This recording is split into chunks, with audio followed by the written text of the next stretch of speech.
So, Exactly, exactly. Teddy Mitchenerin, you were actually, you're native from Washington, D.C., right? Yes, yes, yes, And you now yes, live and work in Nairobi, in Kenya.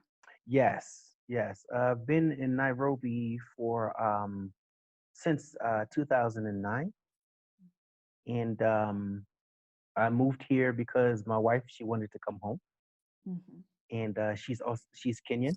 Okay. Um, so we decided to actually come here and start a life. It's very different from what I was doing in the U.S. Um, I always was an artist, but the job that I had in the U.S. really didn't allow too much time to actually do art. Mhm. So here, I was trained in the U.S. So for you guys, it's more or less like a tube. So whenever the train would have difficulties or problems or anything like that, I will be the one who will go troubleshoot the train and bring it to the platform, offload the people, and take the train to actually get worked on by a um, a double A mechanic. So that's what I was doing, and it really didn't allow a lot of time.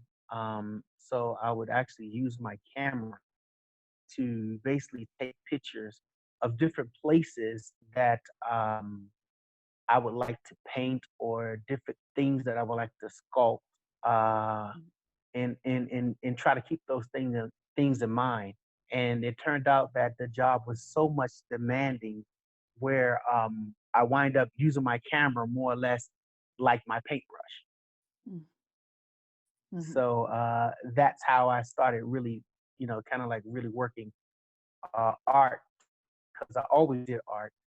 My background is actually visual arts. Mhm. I Oh. went to Duke Ellington School of the Arts in Washington, D.C. Mhm.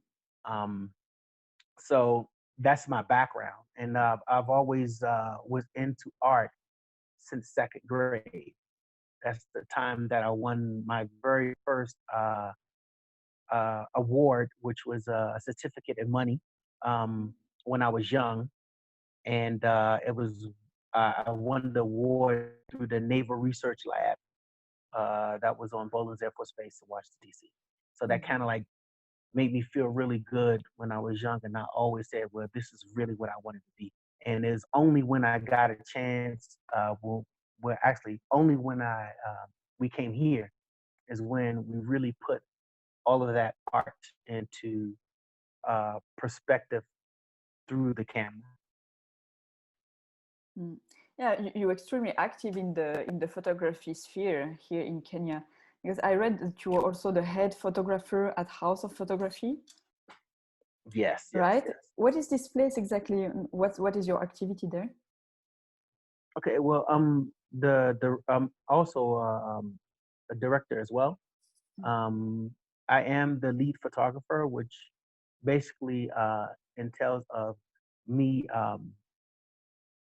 helping like the client, um, as well as doing my own personal work. But a lot of our means come through clients who find us online, or who um, we have been recommended by other clients or other people. So my job is basically to make the images come to life.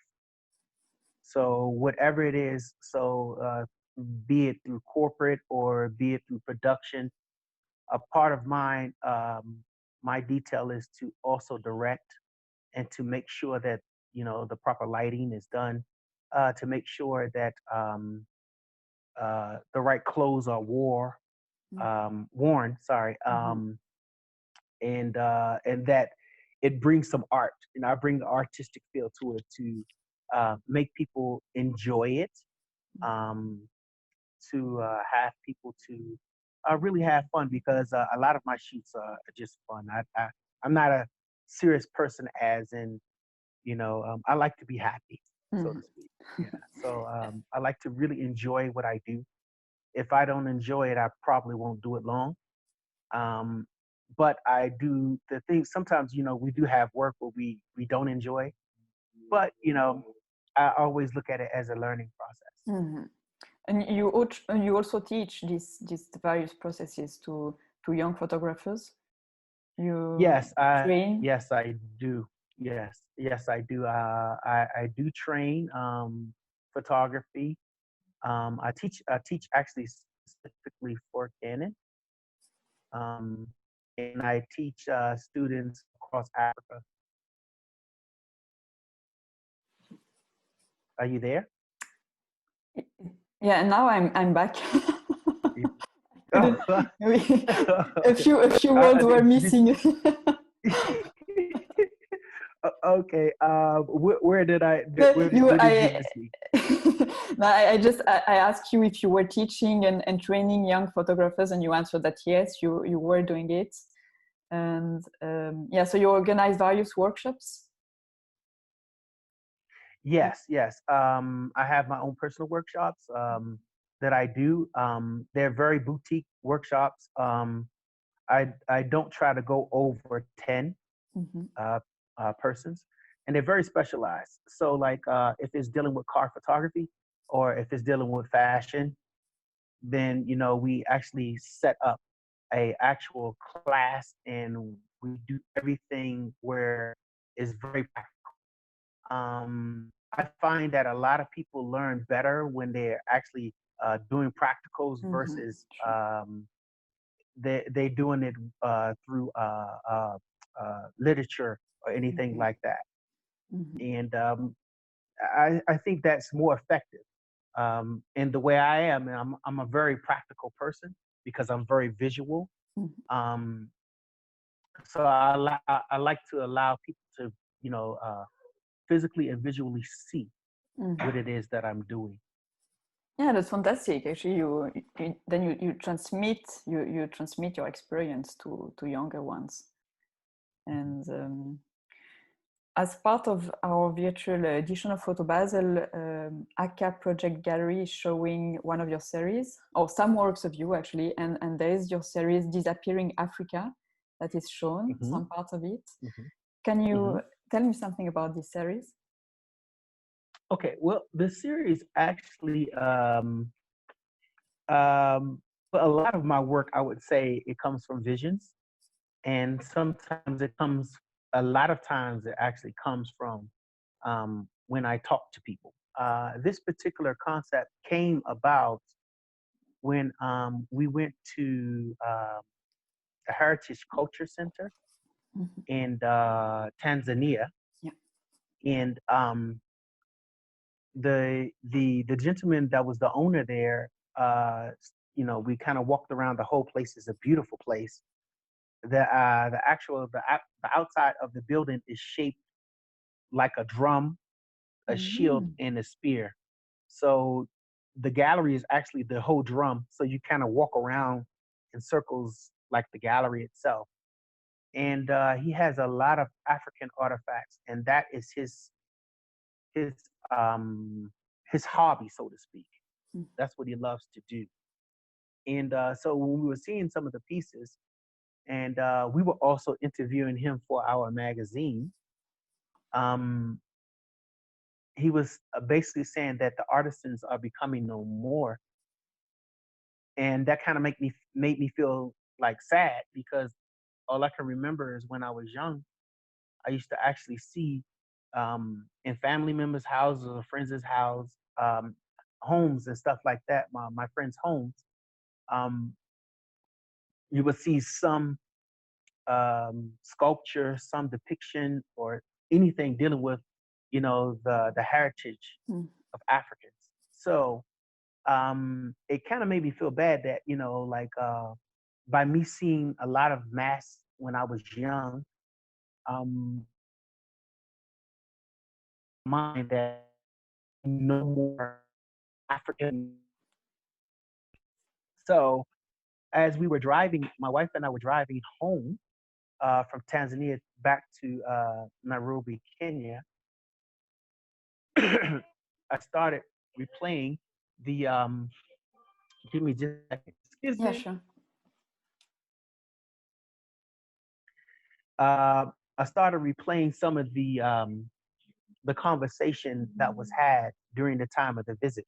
And that's when I actually started seeing like visions of, the masks, but they were starting to fade away, Mhm. or it was something wrong with, and that's when I came up with the concept of disappearing Africa. Mhm. But I think the And the if you know, go ahead. yeah, I'm sorry. Go ahead. no, no, no, sorry.